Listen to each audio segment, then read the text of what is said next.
Alright guys, we're back for our fourth video.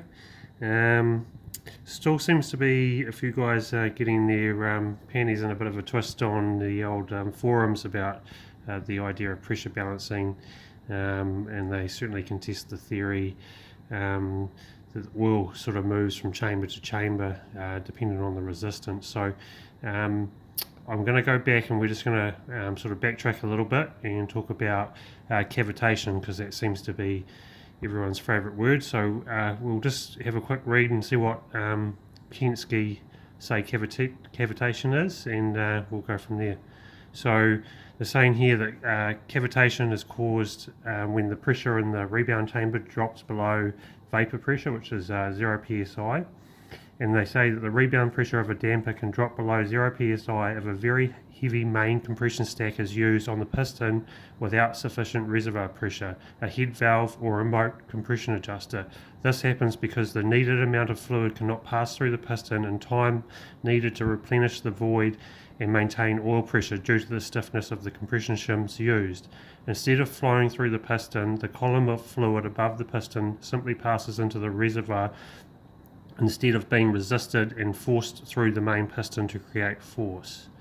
Now, no one's going to argue with that. We're all aware of cavitation, and we talk about it a lot with forks, and how if your mid valve is too stiff for your base valve, you can generate cavitation.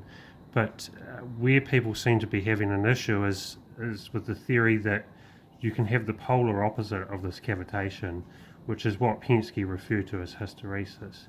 So if it's plausible that we can have a column of fluid move in the wrong direction one way, is it not possible for that to happen in the other direction? You know, so you just imagine if we have our adjuster stack too stiff, or our base valve too stiff, and instead of the oil being proportionally distributed through each valve, it's just pushed through the main piston or through the mid valve. So yeah, I'm not quite sure why some people are struggling to grasp that concept, that, you know, we can accept that cavitation happens because the fluid's pushed one way. Why is it not plausible that we can have the polar opposite to that, which is when the fluid's pushed in the other direction, down into the rebound chamber, creating excessive pressure in the rebound chamber?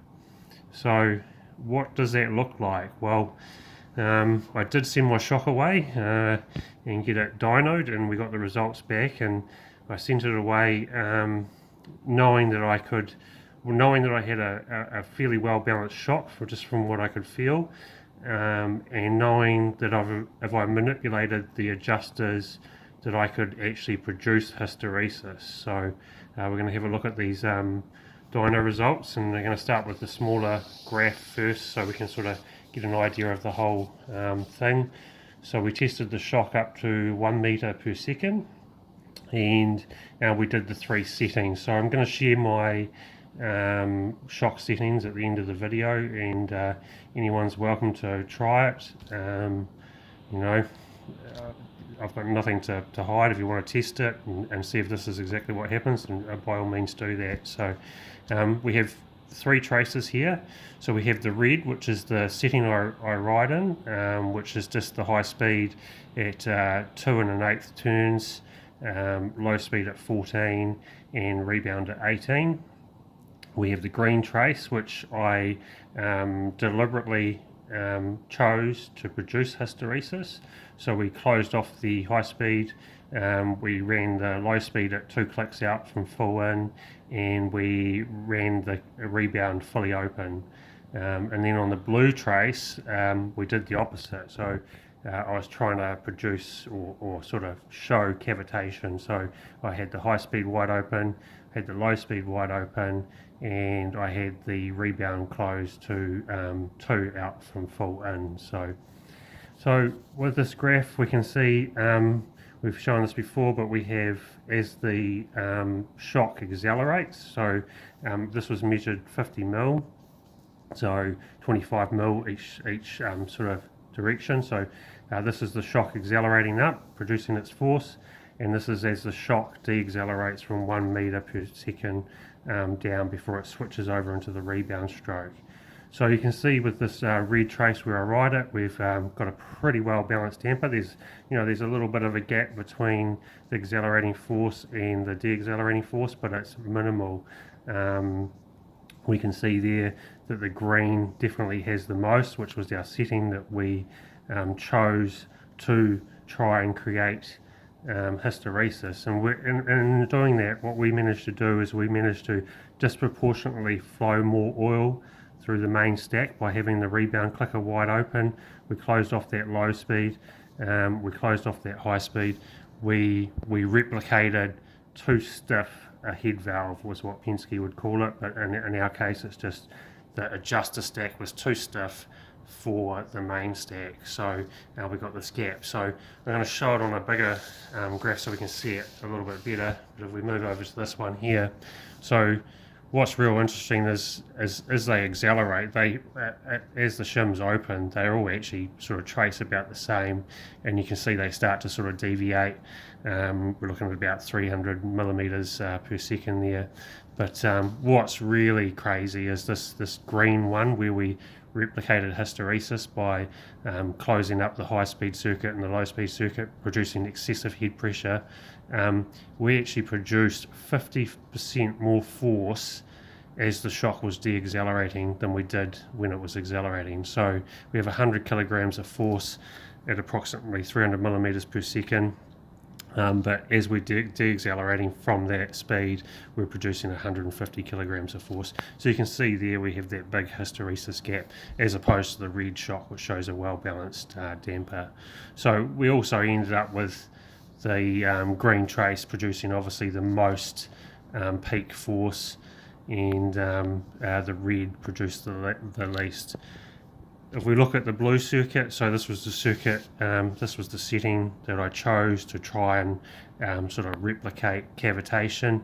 Obviously we still had 185 psi of nitrogen pressure, so we didn't quite cavitate, but what we can see with the blue trace is we actually have a really big hysteresis loop in the rebound phase. So it's interesting to note that we had the rebound clicker almost all the way in, but as the shock spun around from compression stroke to rebound stroke, it actually produced very, very similar forces to the other two settings, which is crazy. And then it quickly ramps up.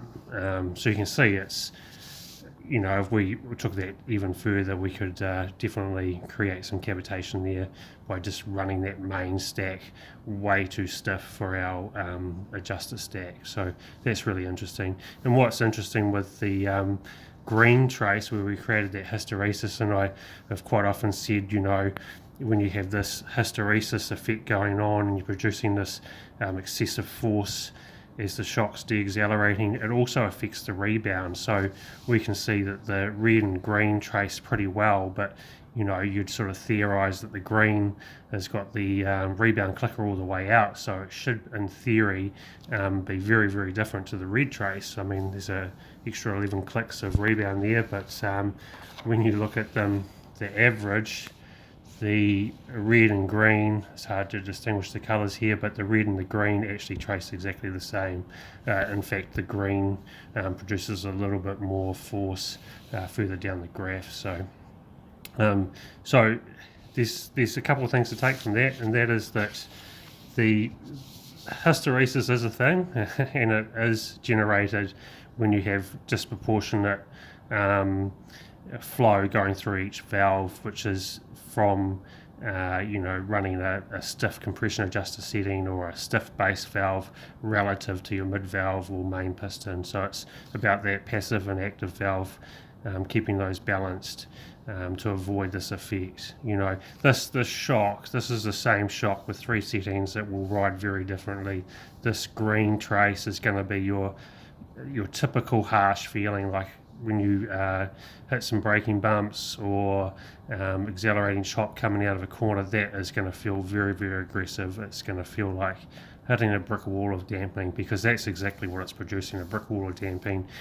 We have not not much more damping than the red trace, but then it comes on really aggressive as the shock begins to slow down. And you'll notice bump for bump that the green trace would actually use less stroke. So yeah, so it's definitely a thing. I'm gonna get the shock back, and we're gonna change out the KYB piston that's currently in there, which is the piston I ride on, and we're going to put the silver piston in. And you know, I'm confident, I'd almost bet money on it, we're going to see this hysteresis loop get really severe. So my money is on the silver piston. Even though it's got the huge ports in it, it's going to produce more peak force at 1 meter per second than any of these 3 settings, and it's going to have extremely severe hysteresis, because what that silver piston does is the polar opposite to cavitation. It fills the void in the rebound chamber far too fast. The rod's coming in, it's trying to compress the entire shock because it's not displacing that fluid through the adjuster stack quick enough. And this is the thing, it's all about the ride quality, right? The by far the red trace will feel way nicer than that green trace or the blue trace. So I think that's it for now. But I am definitely going to put that silver piston in, and we're going to dyno that, and we're going to follow up with another video, and we're just going to show how severe this hysteresis can get if you mismanage that flow between the valves, and also just show once and for all why a high flow piston, if not used appropriately, can create more damping than say the KYB. So you guys, I hope you took something from that, and yeah, we'll go from there. Thanks.